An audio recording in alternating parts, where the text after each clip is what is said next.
asalaamu calaykum waraxmatullahi wabarakaatu qoyskaniti qisada ku dhacday muuqaalkaniti markii aad daawatay ilaa dhammaadka qaybta faallada inoogu reeb qoyskaniti dhacdada ka dhex dhacday waxa aad ku qeexi karto aragtidaada ay kula tahay xaafad ku taala kalkataa waddanka city india dhanka koonfureed ayay ku noolaayeen qoyskaniti abbaaro xilli maqribnimadii ah 10kii bishii 6aad 2015kii qoyskaniti ciidaha deriska ee u dhawaayaa qiiq gurigooda ka soo baxay intay u dulqaadan kari waayeen xilligaasaytii iyo booliska ugu waceen waxaana deriska ay ku dhaheen booliska soo gaara cidanaytii qiiq fara badan yaa gurigooda ka soo baxay in wax lagu gubayo kale ay u eg tahay booliskuna si halhaleelayay goobtii loo tilmaamay intay ku imaadeen iyo gurigii gargaraaceen cidna kagama aysan jawaabin ilaa heer ugu dambeyn guriga markaa ay soo jibiyaan guriga markay soo jibiyeen gudaha ay u soo galeen waxa ay arkeen nin reerkaniti ka dhashay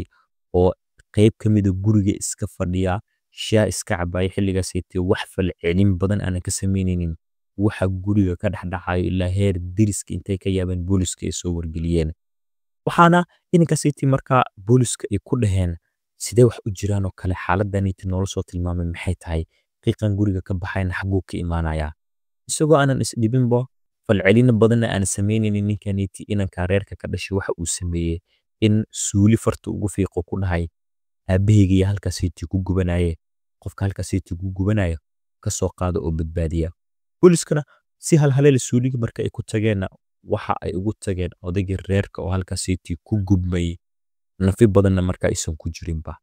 way u soo laabteenoo inankaniti si marka xaaladda guriga ay kaga sii wareystaan boolisku waxa ay ku dhaheen sidee markaasaytii wax u jiraan yaa kaloo guriga kugula nool waxaana inankaniti marka ugu jawaabay walaasheedana guriga igula nooshahay booliska maadaama cid kaloo guriga ka dhaqaaqaysa aysan arkaynin xilligaasaytii waxa ay ku dhaheen sidee wax u jiraan oo kale inankaniti adiga keliga ayaa qof nool guriga aan ka aragnaahe walaasheedu waa ay nooshahaad leedahay qofka kale nool guriga kula joogaya waaye waxa uu tilmaamay qolkiisa waxa uu ku dhaha qolkeyga taga walaasheeda halkaasaytii joogtaa waana ay nooshahay booliskana ninkaniti qolkiisa markii ay imaadeen sariirta dusheeda waxa ay ugu tageen meyd qalfoof noqday oo baritaan xitaa marka meydkaasiti u sii direen boolisku waxa ay ogaadeen inankaniti walaashii in ay geeriyootay muddo 6 bilood ah ka hor sariirtu isaga haystay habeen walbana uu dhinac seexan jiray ninkana marka reerka booliska u soo laabteen oo ay xitaa si xaal wareystona waxa uu uga falceliyay oo ku sii dhahay aniga walaasheeda waa ay nooshahay waa idin sheegay boolisku waxa ku dhaheen qalfoofya marka uu kortay sariirtaada walaasheeda waa noosha aad leedahay sidee wax u jiraan maad xanuunsanaysaa oo kale ninkaniti waxa marka uu ku dhahay walaasheeda waa ay geeriyootay muddo 6 bilood ka hor sax laakiin waxa jirtay in habeen walba ruuxdeeda ay iimaanaysay ila hadlaysay waxaana aan aaminsanahay aabahaygan xitaa intuu uusan geeriyoonin uu ila aaminsanayo ninkaniti dhahay in walaasheeda ruuxdeeda ay dib u soo laaban doonto oo nolosheedii dib intay u hesho dunida ay sidaasaytii markaa nolosheedii ay dib markaa u heli doonto oo si dhaqaaqi doonto boolisku xoga arrintaniti waa ay yaabeen ninkana waxa markaa booliska iyagoo weli si xal wareysanaya ay ku dhaheen sidee markaa wax u jiraan aabahan xaaladiisa ka waran oo kale ninkana waxa markaa xaaladiisa markii booliska ay qiimeeyeen xataa ay arkeen sida ugu falcelinayo waxyaabaha jawaabaha uu sameynayo waxa markaa ay xaqiiqsadeen xitaa in ninkaniti waxba falcelinoo badan xitaa reerka isaga uusan ku samayninoo walaashiina markaa qaabkay u geeriyootay ninkaniti waxa uu tilmaamay uu ku dhahay walaashayda xilliyadii ugu dambeeyey waxa ay geeriyooto dhahay horta 2014kii bishii 12aad ay geeriyootay meydkeedii gurigayaan isaga haystay intaasaytii waxba ma aanan sheegin aniga aabana guriga aan ku sii sugnaynoo muddo bilooyin ah ilaa ay muddo 6 bilood ku siman walaashan iyadoo qalfoof iyo guriga noo dhex taaluu dhahay qaabkii sidii u geeriyootana waxa waaye walaasheeda waxa jirtuu dhahay in xilliyadii markaa ugu dambeeyey inta aysan geeriyoonin dhaqdhaqaaqyo ay aaminsaneedoo kale in guriga shayaadiin ay kula nool yihiin oo kale sooniya xiratay uu dhahay sidaasaytii cuntadii iyo cabitaankii ay kaga soontay sidaa ilaa ay heer ugu dambeynna markaasaytii ay ku geeriyooto dhacdada sidaa ay wax u dhaceen booliskii ninkaniti ka wareysteen sidoo kale waxyaaba marka booliska ay ogaadeenna waxay tahay dhacdada reerkaniti ku dhacday qaab ah in ay ku bilaabatay reerkaniti waxaa jirtay in hooyadood ay geeriyootay 2005tii. qoyskan problem halkaasaytii kaga soo bilowday waxa markaa ay noqotayba in inankaneyti iyo odayga iyo gabadhi sidoo kale xaaladda ay aqbali kari waayeenoo guriga in ay ku soo xirmaan noloshooda marka ay noqoto xitaa qaabka iyo qoyska noloshaneyti siday u taala bilowgii haddii dib aan u laabanana qoyskaneti waxa ay ka koobnaayeen aabbahaneti lagu magacaabo Arbidooy sidoo kale islaanta reerka oo iyadana lagu magacaabo RT inanka reerkaneti oo lagu magacaabo sana Barta iyo sidoo kale gabadha reerkaneti ka dhalatay ee geeriyootay iyadana lagu magacaabo Dibjani iyo ninkaneti Barta oo inanka iyo gabadha reerka markaa ka dhashay waalidkood si wanaagsan ay u barbaariyeen oo waxbarasho iyo ay geeyeen oo waxa ay ka baxeen xataa college iyadoo labadooduba ay barteen injineeriyadda dhanka IT-da telecommunication waxyaabahaas ku takhasuseen gabadha iyada dhankeeda maadaama ay waxbarashada dhameysay ma aysan jeclayn xoogaa IT-da iyo waxaas iyo dhanka kombiyuutarada inay ku shaqeyso waxa ay door biday nolosheeda in dhankaas muusiga iska barato oo koorsooyin ay qaadatay iskuul iyo macalinka noqotaba dhanka iyo muusiga waxyaabahaas lagu barbarto isaga inankan reerkaneti ka dhashay oo lagu magacaabo Barta isaga waxa markaa uu shirkad dhankaas telecommunication ka qaabilsan oo Infosys la dhaho iyo shaqo markaa ka bilaabay oo waxyaabaha markaa telecommunication iyo IT-da waxyaabahaas uu qaabilsanaa muddo bilooyin ayuu la shaqeynayay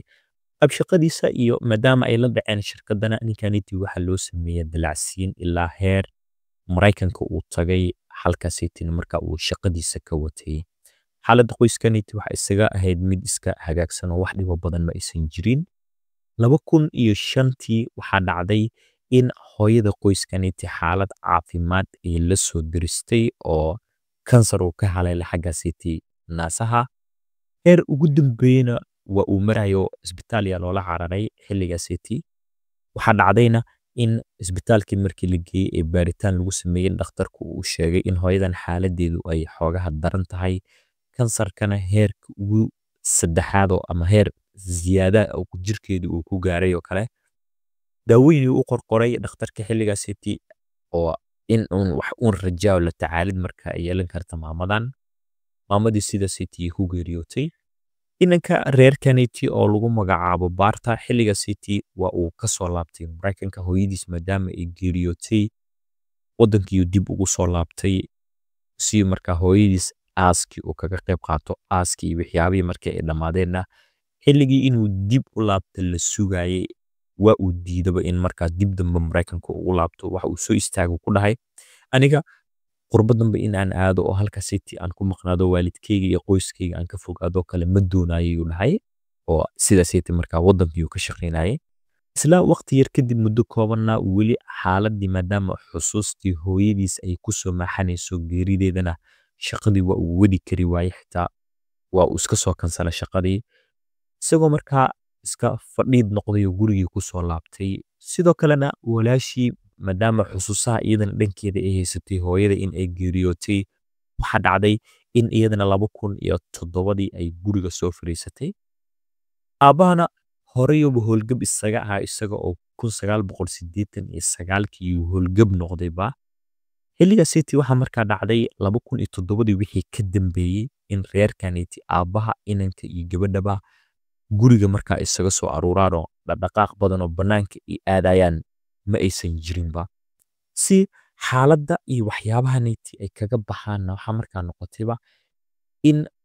inankaneti reerka ka dhashay maadaama asxaabtiisa ay mar kula waaniyeen oo ay ku dhaheen xusuusaha hooyada aad dareemayso ee noloshaada carqalad ku ah xitaa inaad sii wadato inaad aqbali la'daa geerideeda xogaa haddii markaa dhankaasaytii diinta aad u badato waxyaabo badan aad akhriso waxa laga yaabaa in aad xoogaha markaa qanaaco yar dareentay asxaabtiisa kula taliyeen isagoo fikradda saytii ka shidaal qaadanayo inankaneti reerka ka dhashay aabihii iyo walaashii xilligaasaytii waxa uu ku dhahay ka warnama haddii dhankaasaytii diinta aan u badanaba oo buugag badan iyo waxyaaba aan akhrino diinta ka hadlaayo si markaa wax uun qanaaco qalbigeena uu u galo oo sidaasaytii bal aan xoogaa xaaladdaneti kaga nafisno waa ay ku aqbaleen reerkanna waxa markaa noloshoodu ay noqotaba odayga iyo gabadha iyo wiilkaneti in ay guriga ku soo aruuraano cunada waa ay dalbadaan oo waxaa markaa u keena waardiyaha oo waardiyaha sidaasaytiye markaa way ka soo qaataan oo lama hadlaan reerkan waxa markaa ay noqdeen xilligaa 2007 wixii ka dambeeyey ilaa 2015 laga soo gaarayay oo boolisku guriga heer ay imaadeenba ay gaartaba in cidna aysan la hadlin guriga aysan ka bixin arrintooda markaa ay noqotay shib booliska baaritaanada marka ay sameeyeen waxyaaba ay sii ogaadeenna waxa ay tahay in nolosha qaabka guriga ay ugu noolaayeen reerkanit ahayd iyaga dhexdoodii xitaa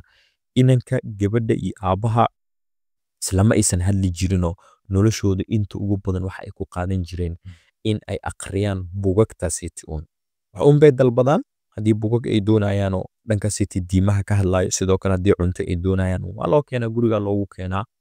bannaan dhan ma aadaano waxaa markaa ay noqotay noloshooda in gurigaasiti ay kusoo aroorto hadal badan ma aysan jirin sidaasiti wax markaa ku socdeen laba ayay ciddaanayti lahaayeen xitaa waxaa markaa jirtaba in reero guriga qaybo ka mida marka ay ka kireeyeen oo xataa guriga ay ka saareenoo iyaga keligood markaa isku soo aruureen sidaasayta muddo sanooyin ah ma aysan hadli jirin waxaa markaa ay noqotay xaaladda 2014 marka la soo gaaray laba ay oo reerkanayti ay lahaayeen in ay geeriyoodaan labadii ay gurigii isaga haysteen oo bannaanka umaysan saarin sidaasaytiya marka xaaladoodu ku socotay waxaa markaa noqotay haddana dhammaadkii 2014 marka la soo gaaray gabadha reerkaniti ka dhalatay ee lagu magacaabo Dibjani in markaa xaalado markaasiti isku buuq ama kale ay gashay iyadoo xilligaasitina aaminsanayd in guriga shayaadiin ay kula nool yihiin oo kale waxyaaba ay markaa ay samaysan waxay ahayd in ay soon bixirato cunnada iyo raashinka ay ka soonto soonkaasitina waxa ay aaminsanayd inay kula darirayso shayaadiinta saytu guriga kula nool waxyaabana sidoo kale marka ay aamintay xilligaasayta waxa ahayd in sidoo kale marka ay dunida ka tegayaan oo kale ay dhimanayaan aabaheed iyo walaalkeed oo hooyadeed ay ka daba tegayaan iyadana marka inay raacdana marka muhiim ay tahay oo kale sidaasaytiye markaa noqotayoo ilaa heer markaa xanuuno xitaa ay la soo dirsaan gabadhanayti oo sida markaa booliska baaritaanada ay sameeyeen ay kusii ogaadeen waxa ay tahay xitaa in gabadhanayti markaa soonka dheere ay gashay laga soo tago in xanuuno xagga sayta wadnaha ka asiiba ay u geeriyootay meydka odayga iyo wiilka odayga markaa waxa uu istusay xilligaasayta inay muhiim tahay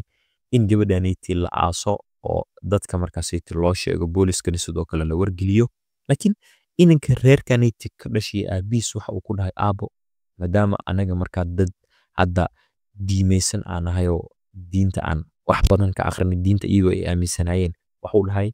walaashin waa ay soo laabanaysaa ma aha in aan aasno waxaana aan aaminsanahay in ruuxdeeda dib ay u soo laabanayso xilligaasaytan waxa uu sameeyey inankanayti in walaashiis meydkeedii uu qaaday qolkiisaba uu iska dhigtay sariirta markaa waxyaaba markaa booliska xitaa baaritaana ay ninkanayti ka wareysteen ay sii ogaadeen waxay tahay ninkanayti qaabka sida walaashiisa uu la dhaqmayo waxa ay sida qaab nool oo kale raashiniyo markaa siin jiray oo kale oo in waxuun afka uga geliyo sidoo kalena dharka waa uu ka bedeli jiray sariirta go' waa uu ka bedelayay iyo barkinta sidoo kale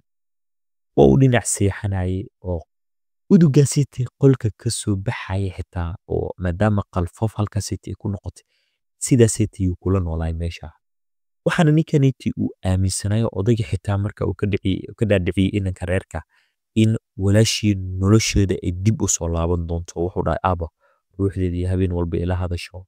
walaasheenna waa ay soo laabanaysaa aamin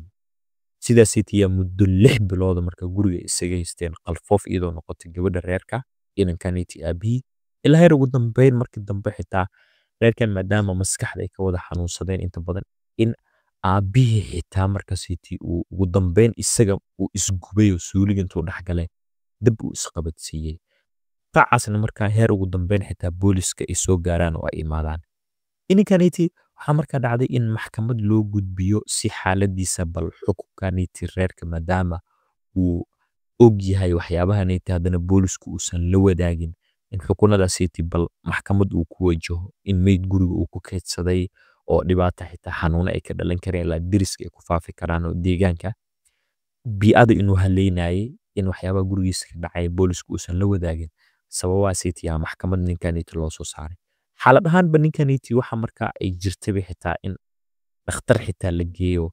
jirkiisa marka caabuqyo ay ku dhasheen oo kale oo waa la daaweeyey maxkamad yaa la soo saaray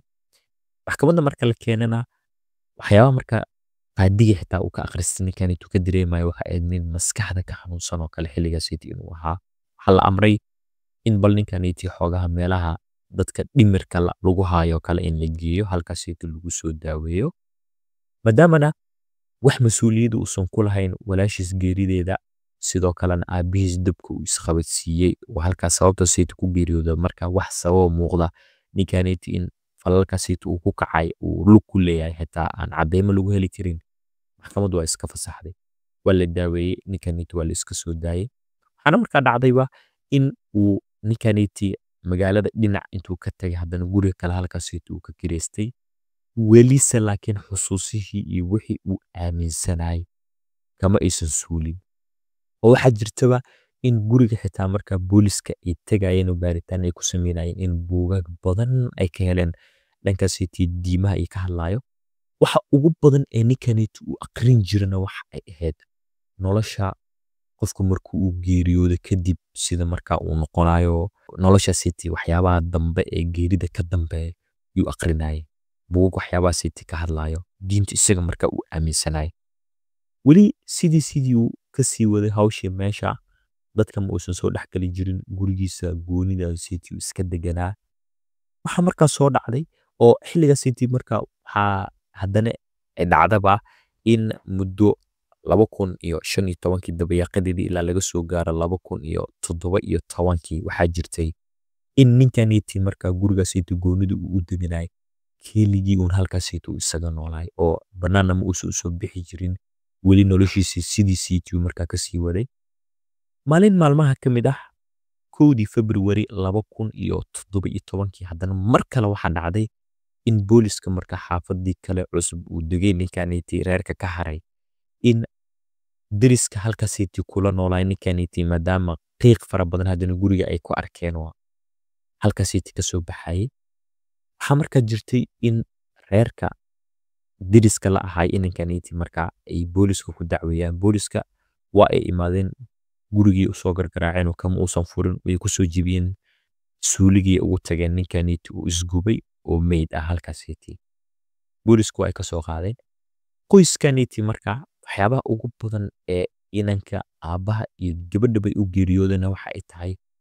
markii maamada ay geeriyootay xusuus in iyagana markaa ay istuseen in muhiim ay tahay oo kale in ay dunidan faarujiyaan oo aan loo baahnayn oo kale sidaas markaa iska dhadhiciyeen oo sida laga akhrisan kara xitaa buugagta ay akhrinayeen inta ugu badan ee diimaha dhankaas iyaga diinta ay aaminsanayeen waxa ay ahayd nolosha marka qofku uu geeriyoodo kadib uu galayo waxyaabahaas akhrinayeen sida qaabka iyo markaa wadada ay ku baxeen aragti ahaan maxaad is leedahay qoyskan inanka aabaha iyo walaasha may ku saxnaayeen in naftooda ay ajaraano si markaa iyagoo aaminsan in ay ka daba tagayaan maamada nolol halkaas ay ku heli doonaan maxaa markaas ku tilmaami kartaa qaybta faallada aragtida inoogu reeb waad ku maasantahay ilaa iyo muuqaalkan dhammaadka haddii aad nala soo gaartay haddii aad ka mid tahay baaweynta janalka ku xirana nagu dhiirigeli in muuqaalkan aad like garayso ina share garayso haddii aad ka mid yahay baaweynta janalka ku xirana maadaama ilaa dhammaadka aad nala soo gaartay janalka ku soo biro muuqaalada dhankaaga ka faafiya mar kale waad ku maasantahay daawashada aad ku bixinayso muuqaalkan muuqaalkii xigiyaa noo balana